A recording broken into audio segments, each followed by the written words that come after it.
Physical change is when a substance changes from one form to another without changing the chemical composition.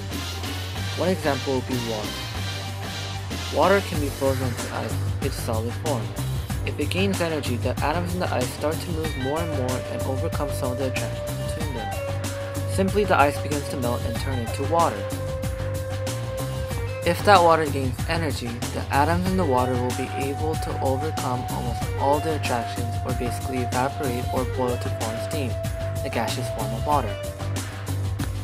If steam loses energy, then it will simply condense and go back into liquid, or water.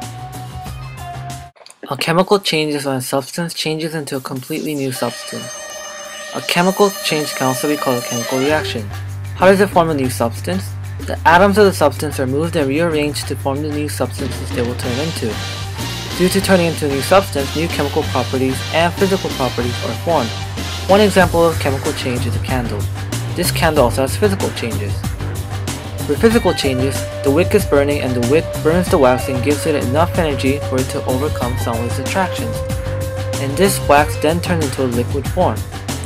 The liquid form of wax will then go back into being a solid as soon as the flame from the candle is at a distance from it.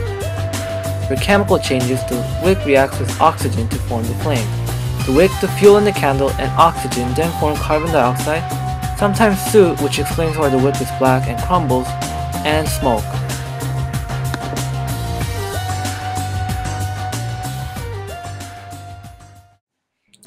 Chemical and physical changes are similar and different. Other than the obvious that both changes causes changes, there are other similarities.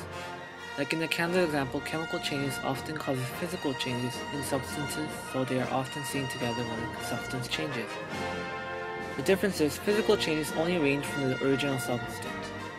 The original substance can only change between states of matter, appearance, or other changes that doesn't change its chemical composition. Chemical changes only range into changing the substance into a new substance or changing the chemical composition.